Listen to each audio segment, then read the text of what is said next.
Friends எல்லாருக்கும் வணக்கம். இன்றைக்கி நம்ம நிக்கிஸ் கிச்சனில் சூப்பரான ஒரு சட்னி வெரைட்டியோட வந்திருக்கேன். என்னென்னு பார்க்குறீங்களா? பார்த்தோன்னே கலர்ஃபுல்லாக இருக்குல்ல? ஆமாங்க, இன்றைக்கி நல்லா டேஸ்டான வேர்க்கடலை தக்காளி சட்னி எப்படி அரைக்கிறது அப்படிங்கிறத பார்த்துடலாம். யூஸ்வலாக வேர்க்கடலையே நம்ம புளி சேர்த்து அரைப்போம்.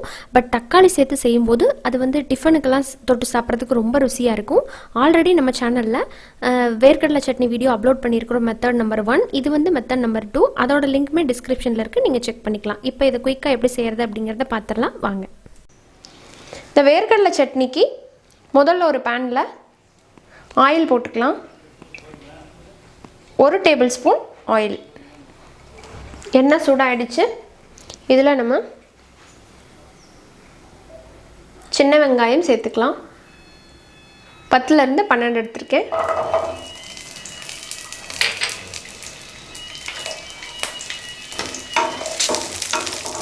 சின்ன வெங்காயம் நல்ல டேஸ்ட் கொடுக்கும். உங்கள்கிட்ட சின்ன வெங்காயம் இல்லைன்னா பெரிய வெங்காயத்தை ஒன்று சேர்த்துக்கோங்க. கட் பண்ணி போட்டுக்கலாம். நான் இன்றைக்கி வறுத்த வேர்க்கடலை யூஸ் பண்ணுறேன். அதனால் டேரெக்டாக ஆயில் ஊற்றி நான் வெங்காயம்லாம் போட்டு தாளிச்சிட்டேன். நீங்கள் வேர்க்கடலை பச்சைக்கல்லையாக வச்சுருக்கீங்க வறுக்கணும் அப்படின்னா ஆயில் போடுறதுக்கு முன்னாடியே வெறும் கடாயில் போட்டு நல்லா வறுத்து இந்த மாதிரி தோலை லைட்டாக க்ளீன் பண்ணி எடுத்து வச்சுக்கோங்க.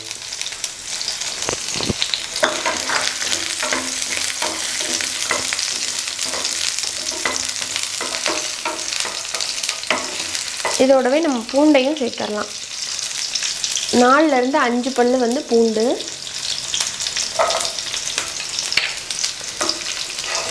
ரெண்டுமே நல்லா வதங்கணும்.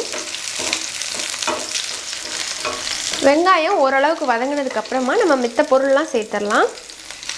காரத்துக்கு தகுந்த மாதிரி காஞ்ச மிளகா நான் ஒரு 4லேருந்து 5 சேர்த்துக்கிறேன். அதோட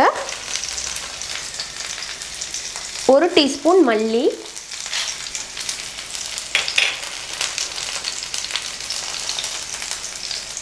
ஒரு 1/2 டீஸ்பூன் மட்டும் சீரகம் சேர்த்துக்கலாம். கருவேப்பிலை போடுறேன். அப்புறமா புளி ஒரு சின்ன லெமன் சைஸ் புளி. லெமன் சைஸ் இல்லை, இந்த அளவுக்கு மட்டும் எடுத்துருக்குறேன். ஏன்னா நம்ம தக்காளியும் சேர்த்த போகிறோம், அதனால் கொஞ்சமாக சேர்த்தா போதும்.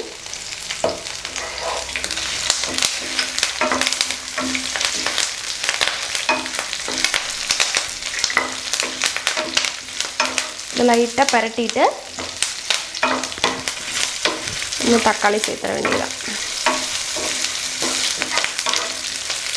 முதவே நீங்கள் தக்காளியை சேர்த்துட்டிங்கன்னா இதெல்லாம் நல்லா வதங்காது.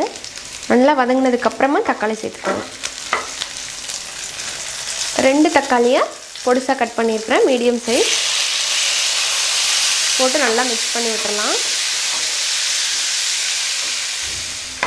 இப்போ பாருங்கள், தக்காளி நல்லா மசிஞ்சிருச்சு. இப்போ இதில் நம்ம முதவே நான் வறுத்து எடுத்து வச்சுருக்கிற வேர்க்கடலையை உள்ளே சேர்த்துட்றேன். சேர்த்து ஒரு வாட்டி மிக்ஸ் பண்ணிவிட்டு ஸ்டவ் ஆஃப் பண்ணிடலாம். நான் இதில் மிளகு ஆட் பண்ணல. உங்களுக்கு தேவைன்னா மிளகு கூட ஒரு 1/2 டீஸ்பூன் அளவுக்கு சேர்த்துக்கலாம். மிளகா காரத்தை குறைச்சிட்டு அதுவும் ரொம்ப நல்லாயிருக்கும்.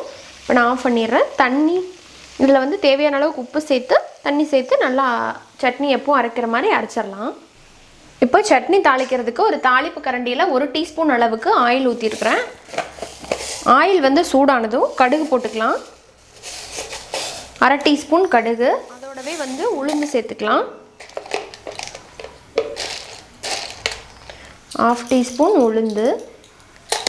கொஞ்சமாக கடலைப்பருப்பும் சேர்க்குறேன், ஒரு 1/4 டீஸ்பூன் மட்டும் சேர்த்துக்கலாம். இதெல்லாம் நல்லா செவக்கட்டும்.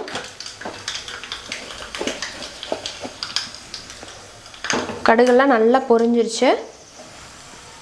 கருவேப்பிலை சேர்த்துக்கலாம். சேர்த்து லைட்டாக கலந்துட்டு ஸ்டவ் ஆஃப் பண்ணிவிட்டு சட்னியில் சேர்த்துற வேண்டியதுதான்.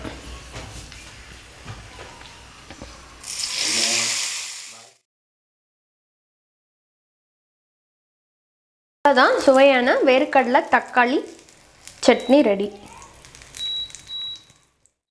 நான் சொன்ன இதே அளவுகளோட இந்த வேர்க்கடலை தக்காளி சட்னியை வீட்டில் செஞ்சு பாருங்கள். இட்லி தோசைக்கு நான் முதவே சொன்ன மாதிரி ரொம்ப நல்லாயிருக்கும்.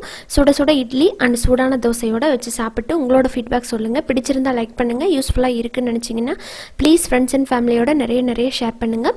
அண்ட் மறக்காமல் நம்ம சேனல் நிக்கிஸ் கிச்சனை சப்ஸ்கிரைப் பண்ணிவிட்டு கூட இருக்கிற பெல் சிம்பிளை அழுத்தி விட்டுருங்க. அப்போ தான் நான் இனிமேல் போடுற வீடியோஸோட அப்டேட் உங்களுக்கு உடனுக்குடனே ஒரு நோட்டிஃபிகேஷனாக கிடைக்கும். இனிமேல் நான் போடுற எல்லா வீடியோவையும் நீங்கள் மிஸ் பண்ணாமல் பார்க்க முடியும். இன்னொரு இன்ட்ரெஸ்டான அண்ட் ஹெல்தியான ரெசிபியோட உங்களை சீக்கிரமாக வந்து மீட் பண்ணுறேன். அது வரைக்கும் நன்றி, வணக்கம்.